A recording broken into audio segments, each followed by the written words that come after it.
अल्हम्दुलिल्लाह। बहुत शुक्रिया प्रोग्राम में आने के लिए। मैं आपसे जानना चाहती हूँ IBS क्या है बेसिकली? असल में जो ये जो IBS है ये बहुत कॉमन है। IBS मीन यानी इरिटेबल बाउल सिंड्रोम, यानी ये आंतों की पुरानी बीमारी है, आंतों की पुरानी सोजिश है, जिसमें जो आंतों का जो स्ट्रक्चर है या जो ढांचा है या जो उसका जो साख्त है वो तो मुतासर नहीं होती, वो ख़राब नहीं होती, लेकिन इसका जो फंक्शन है या इसका जो इसकी जो मोटेलिटी है, जो इसकी हरकत है वो मुतासर हो जाती है। इसकी जो अंदरूनी हसासियत है यानी विज़ुअल जो सेंसिटिविटी है वो बहुत ज़्यादा बिगड़ जाती है और बहुत ज़्यादा बढ़ जाती है। तो जिसकी वजह से मामूली सा दर्द भी IBS के पेशेंट को मामूली सा दर्द, मामूली सी गैस, मामूली सा दबाव जो है वो बहुत ज़्यादा लगता है। मिसाल के तौर पे हम ऐसे समझेंगे कि IBS वाला जो पेशेंट होता है ना, उसके जो आंतों के जो पेन सेंसर है, आंतों की जो हसासियत है वो बहुत ज़्यादा बढ़ जाती है। इसको हम एक मिसाल से समझने की कोशिश करेंगे कि एक मिसाल के तौर पे एक माइक्रोफोन है। अगर माइक्रोफोन का हम वॉल्यूम ज़्यादा कर दें तो हम मामूली आवाज़ से बोलेंगे, लेकिन स्पीकर से इसका जो शोर है, इसकी आवाज़ बहुत ज़्यादा सुनाई देगी। इसी तरह IBS के जो पेशेंट है, ये इरिटेबल बाउल सिंड्रोम का जो मर्ज़ है, ऐसे मरीज़ों को मामूली सा दबाव, गैस, कब्ज़, पेट दर्द बहुत ज़्यादा महसूस होता है। ठीक हो गया। तो ये बेहतियाती जो कर सकते हैं, बहुत सारे लोग अभी लेकर चल रहे होते हैं, उनको मालूम ही नहीं है उनके साथ ये प्रॉब्लम है, जो मर्जी खा रहे हैं, चाहे कॉन्स्टिपेशन रह रही है, चाहे बहुत ज़्यादा गैस रह रही है, तो उस वजह से उनको क्या मज़ीद आगे IBS की वजह से क्या ख़तरनाक स्टेज है जो उनको देखना पड़ सकती है? देखिए जी, IBS अगर इनिशियल स्टेज में इसका इलाज कर लिया जाए तो ये बिल्कुल ठीक हो सकती है। बहुत सारे लोग जो है ना एलोपैथिक अद्वियात के ऊपर रहते हैं, लेकिन वो वक्ती सुकून देती है, यानी इलाज के नाम पर सिर्फ वक्ती सुकून उनको मिलता है, लेकिन लॉन्ग टाइम इसका इस्तेमाल जो है ना बहुत सारे मसाइल जन्म लेता है, जिसमें जो उनका जो जिगर है उसके ऊपर बोझ आ जाता है, उसकी जो दिल की धड़कन है वो बेतरतीब हो जाती है, कम ज़्यादा होना शुरू हो जाती है। इसके अलावा उनकी आंतें जो है ना वो बहुत स्लो हो जाती हैं, बहुत सुस्त हो जाती हैं।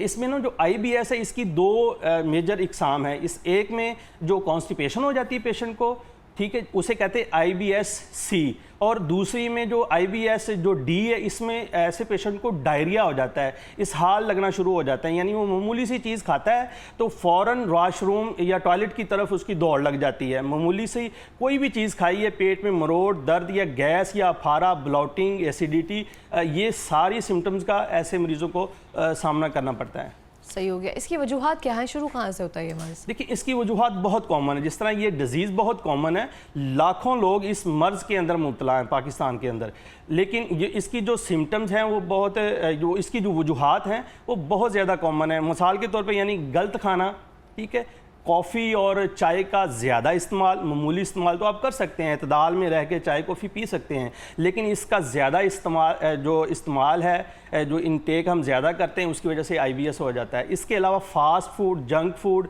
इसका ज़्यादा इस्तेमाल, पानी कम पीना, फाइबर वाली चीज़ें कम लेना, सब्जियां, सैलड या फ्रूट्स, ऐसे फ्रूट, सिट्रस फ्रूट वगैरह, ये हम जब कम इनटेक करते हैं, कम खाते हैं, तो उसकी वजह से IBS होने का खतरा होता है। ठीक हो गया। हमारे पास कौन सा ऐसा नुस्खा मौजूद है जिसकी वजह से बीमारी जो है ख़त्म हो सकती है? देखिए, जो IBS है ना, ये बेसिकली इसको देखना बहुत ज़रूरी है कि IBS है कौन सा। IBS-D है डायरिया वाला IBS है, या IBS-C है कॉन्स्टिपेशन वाला। दोनों का इलाज मुख्तलिफ हैं। हाँ, अगर इसमें ना एक पेशेंट, हमारे पास बहुत सारे पेशेंट आते हैं, वो कुछ पेशेंट ऐसे भी आते हैं जिनको डायरिया और कॉन्स्टिपेशन होती है, कभी उनको लूज मोशन लग जाते हैं, कभी उनको कॉन्स्टिपेशन हो जाती है, तो मिली जुली यानी IBS मिक्सड होती है उसे, और मिली जुली कैफियत होती है। तो इसके लिए हम नुस्खे भी हम उसी हिसाब से उसका टेम्परामेंट देख के, उसका मिजाज देख के देखते हैं। एक ही पेशेंट को एक नुस्खा नहीं दिया जा सकता। सही हो गया। अच्छा, जो IBS का पेशेंट है, इनिशियली कोई टेस्ट होते हैं जिससे पता चलता है कि क्या प्रॉब्लम है? देखें, हमारा जो हर्बल जो सिस्टम है, तिब यूनानी है, तिब इस्लामी है, हम इनिशियली जो है ना इसके टेस्ट नहीं करवाते। पेशेंट की जो है ना अलामात देखते हुए, सिम्टम्स देखते हुए, उसका टेम्परामेंट, मिजाज देखते हुए, तो हम डायग्नोज कर लेते हैं कि इनको IBS जो है ना वो D है या C है, ठीक है। तो उसी हिसाब से हम इसका इलाज करते हैं। इसके टेस्ट होते हैं, अल्ट्रासाउंड करवाना पड़ता है, जो है ना एंडोस्कोपी होती है, कोलोनोस्कोपी होती है, बहुत सारे टेस्ट होते हैं, लेकिन ये बहुत तकलीफ दे टेस्ट हैं। तो इससे पहले हम उसका टेम्परामेंट, अलामात और उसकी सिम्टम देखते हुए मरीज़ को मर्ज़ को जज कर लेते हैं, मर्ज़ को देख लेते हैं, उसका इलाज कर लेते हैं। ठीक हो गया। अब ये जो नुस्खा है ये किन लोगों के लिए है, किनको खाना चाहिए और कैसे तरतीब में देकर आप ऑडियंस तक क्या पहुँचाना चाहेंगे? देखिए जी, मैं ऑडियंस को यही कहना चाहूँगा कि जो IBS, अगर आपको डायरिया वाला IBS है, उसके साथ आपको पेट में दर्द होती है, आपको पेट में मरोड़ होता है, पेट में गैस होती है, आपको पेट में अफारा होता है, ब्लोटिंग होती है, एसिड रिफ्लेक्स होता है, एसिडिटी होती है, तो उसके लिए मैं आपको एक नुस्खा बताने जा रहा हूँ। अगर आपको डायरिया है तो ये आपने ले लेना जी, हल्दी है, हल्दी आप ले लेनी। हल्दी आपने गंडी लेनी है, पीसी हुई हल्दी आपने कभी भी ना घर में इस्तेमाल करनी है सालन के अंदर, ना ही आपने किसी नुस्खे के अंदर इस्तेमाल करनी है। और हल्दी गंडी जो है ना, ज़्यादा बेहतर तो ये है कि आप हल्दी ले लें, उसको ड्राई कर लें और उसको खुद पिसवाएं।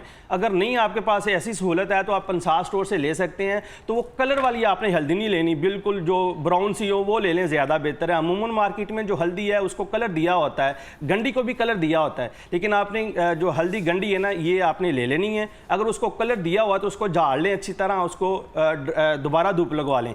इसके साथ आपने सौंफ लेनी है और आपने मुलट्ठी लेनी है। ये 3 चीज़ें हैं, हल्दी, मुलट्ठी और सौंफ। अच्छा, ये जो आप नुस्खा ले लें, इसके साथ साथ आप छोटी इलायची इसके अंदर डाल लें, छोटी इलायची डाल लें 4, और नंबर 5 इसके अंदर इसबगोल साबुत लेना है आपने, छिलका नहीं डालना, साबुत इसबगोल इसके अंदर ऐड कर लें। हल्दी, मुलट्ठी, सौंफ और छोटी इलायची और साबुत इसबगोल, इसको बराबर वज़न ही आप ग्राइंड कर लें। ग्राइंड करके आप जो है ना, चाय वाला चम्मच सुबह शाम खाना शुरू कर दें, या सुबह दोपहर शाम खाना शुरू कर दें। इंशाल्लाह आपको जो डायरिया वाला जो IBS है वो इंशाल्लाह चंद दिनों में ठीक हो जाएगा। इसके साथ आपने अपना लाइफस्टाइल ज़रूर चेंज करना है। अच्छा, ये हो गया डायरिया वाला। जी, ये डायरिया वाला हो गया। अच्छा, दूसरा जो है जिसमें पेशेंट को कॉन्स्टिपेशन हो जाती है, उसमें भी पेट में मरोड़ होता है, गैस होती है, ट्रबल होती है, एसिडिटी, मरोड़ और बहुत सारे मसाइल उनके साथ। उसके साथ साथ उसको स्ट्रेस, एंजाइटी, डिप्रेशन भी बहुत बड़ा एक कॉमन मसला है। इसकी वजह से स्ट्रेस, एंजाइटी और डिप्रेशन हो जाता है। तो ऐसे मरीज़ों को आपने ये ले लेना जी, पुदीना है या पुदीना ले लें। नंबर 2 अजवाइन, अजवाइन ले लें। नंबर 3 इसके अंदर आप ये कलौंजी, मौत के सिवा हर बीमारी का जो इलाज है, शिफा है। ये अल्लाह के नबी सल्लल्लाहु अलैहि वसल्लम ने फरमाया कि कलौंजी में मौत के अलावा हर बीमारी का इलाज है, शिफा है। तो आपने लेना है अजवाइन, पुदीना और कलौंजी, ये 3 चीज़ें आप ले लें। तीनों चीज़ों को आप बराबर वज़न ही आपने लेना है। इसके अंदर भी आप साबुत जो इसबगोल वो ऐड कर सकते हैं, तो साबुत इसबगोल इसके अंदर आप ऐड करें, यानी कलौंजी, अजवाइन, पुदीना और साबुत इसबगोल, ये 4 चीज़ें आपने ले लेनी है। 4 चीज़ें बराबर वज़न ही लेनी है। सुबह शाम इसको फाइन पाउडर कर ले, सुबह शाम चाय वाला चम्मच भर के सुबह दोपहर शाम भी इस्तेमाल कर सकते हैं और 2 टाइम भी इस्तेमाल कर सकते हैं, ताज़ा या नीम गर्म पानी के साथ। इंशाल्लाह आपकी जो IBS है, जो कॉन्स्टिपेशन सी जो IBS है, इंशाल्लाह चंद दिनों में ठीक हो जाएगी। सही हो गया। अच्छा, ये साबुत इसबगोल जो है, इसका क्या फ़ायदा है जो हम दूसरा घरों में इस्तेमाल करते हैं, उसमें और इसमें डिफरेंस क्या है? उसमें ये साबुत इसबगोल जो है ना, ये वही इसबगोल है जिसका हम छिलका यूज़ करते हैं, लेकिन उसके अंदर इसका इंटरनल पार्ट होता है। जो साबुत इसबगोल होता है उसके अंदर इसका छिलका भी साथ होता है। ये साबुत इसबगोल है, इसको क्रश करके ही छिलका इसबगोल बनाया जाता है। कौन सा है? दोनों ही मुफीद है, दोनों ही मुफीद है, लेकिन ज़्यादातर मैं अपने मरीज़ों को, जिसके ऊपर मेरा तजुर्बा है, क्योंकि जो छिलका इसबगोल है ना, वो ज़्यादा इस्तेमाल करने से आपकी आंतों को स्लो भी कर देता है, आपको जो है ना पेन भी हो सकती है, बॉडी पेन भी शुरू हो जाती है। तो ये जो साबुत इसबगोल है ये ज़्यादा सेफ है उसे। ठीक हो गया। और इसके अलावा खाने में क्या एहतियात और परहेज़ वगैरह है जो हमें करनी चाहिए और जो चीज़ें हमें इस्तेमाल नहीं करनी चाहिए? देखिए जी, खाने में जो है ना, बासी खाना नहीं खाना चाहिए। आपने जो खाना है ताज़ा खाएं, हाँ। फ्रिज में ना रख के खाएं, बासी खाना ना खाएं। कोल्ड ड्रिंक्स आप बिल्कुल जो है ना छोड़ दें ऐसे मरीज़ों को। चाय और कॉफ़ी बिल्कुल इस्तेमाल ना करें। इसके अलावा आप जो है ना फाइबर वाली सैलड, फ्रूट्स, और इसमें अंजीर बहुत अच्छी चीज़ है, जो डायरिया वाली या दोनों में ही अंजीर बेहतरीन चीज़ है। वो आपने रात को भिगो के सुबह मॉर्निंग में आप उसे इस्तेमाल कर सकते हैं, 2 से 3 पीस। सही हो गया। लास्ट में कोई पैगाम देना चाहेंगे? जी, मैं लास्ट में अपनी ऑडियंस को, सुनने वालों को, नाज़रीन को यही मैसेज देना चाहता हूं कि अगर आप महंगी अद्वियात खा खा के तंग आ चुके हैं और आपको सिर्फ वक्ती ही आराम आ रहा है, तो अब वक्त है आप कुदरती, मुअस्सर और मुकम्मल इलाज की तरफ आएँ। आप तिब यूनानी, तिब इस्लामी, जो तिब नबवी है, उस इलाज को अपनाएं और हमेशा के लिए ये जो IBS है या स्ट्रेस, एंजाइटी, डिप्रेशन है, हमेशा के लिए इससे निजात पाएं। बिल्कुल, इस तरह से बहुत बहुत शुक्रिया प्रोग्राम में आने के लिए, थैंक यू सो मच। और इसी के साथ मैं भी ये कहना चाहती हूँ, अपनी सेहत का बहुत सारा ख्याल रखें। आपके अलावा आपकी सेहत का ख्याल कोई भी नहीं रख सकता। मिलते हैं ब्रेक के बाद, हमारे साथ रहिए।